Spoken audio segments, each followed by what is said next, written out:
Well, let me ask you something, Pathfinder. If we stay on this course for, say, a couple of more days, will we still be in Texas? Look. Great question. That was a scene from the 1960 CBS drama Route 66. For 4 seasons, the series followed the exploits of 2 recent college grads who traversed the country on the famed highway. Once called the Main Street of America, Route 66 is no longer part of the U.S. highway system, but much of it is still drivable, dotted with landmarks like the Cadillac Ranch in Texas. One important milestone located in Luther, Oklahoma, recently landed on a list of the nation's most endangered historic places. But it won't be for long. Janet Shamlian takes us on a road trip to find out why. Along the once celebrated Highway 66, now almost indistinguishable from many other country roads, there's a rescue in progress. This is the sound of saving history. What do you think about what you're seeing here? What they've accomplished in 1 week is just amazing. It's just amazing. Look how dark it is and how distinct it is.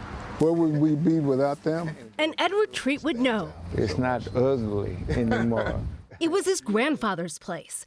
The Threatt Filling Station was once among just a few African-American-owned gas stops along Route 66, a major U.S. thoroughfare for almost half a century. It was one of the few places people of color could feel safe to stop and rest. My grandpa was, he was a smart man to be able to acquire 160 acres of land. Because we had so much property, they could stay out back. And this was literally a safe haven for people of color during that Jim Crow era. But the building hasn't been safe from the ravages of time. It looked like this until recently, named one of America's most endangered historic places. This is well over 50 years old. That's where preservationist Molly Baker comes in, delivering hope, the acronym for hands-on preservation experience. I'm going to have you work this stone. Bringing in restoration experts like David Gibney to teach Job Corps workers how to bring a building back to life. We want everything to look like it was originally there, and that's the real task here. In the process, teaching stone cutting and painting to trainees like Jeremiah Booker. I feel like I'm contributing and helping, by playing a part in doing this work. The effort made possible by grants, donations, and fierce devotion to protecting the past. We've already lost so many important structures, especially in the African American and underserved communities. They've just been torn down as eyesores. Yeah, it's horrific.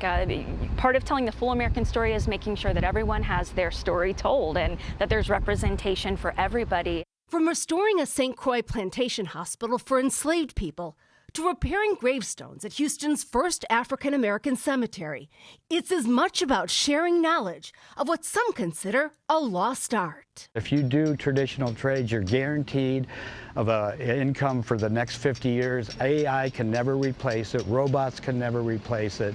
It all has to be hand done. And in triple-digit Oklahoma heat, Do you need any water? that's a job. Without the Hope Crew, where would you be? Up that creek. It won't be a filling station, but Threatt and his family want to again make it a respite from the road, a place of history and learning for all. What do you think your grandfather would think? He's proud of us. I mean, I know he is. And he expects us, me, my cousins, who are now the elders of the family, to preserve this and pass it on and to make sure it never, ever is outside this family. You got a lot to live up to. Oh, yes. But we're doing that. We're doing that. Saving invaluable history to enrich our future. For CBS Saturday Morning, Janet Shamlian, Luther, Oklahoma. Job security. I like hearing about Right? that. Yeah, in AI territory. Makes you want to drive Route 66. Yeah. Really important to preserve, too.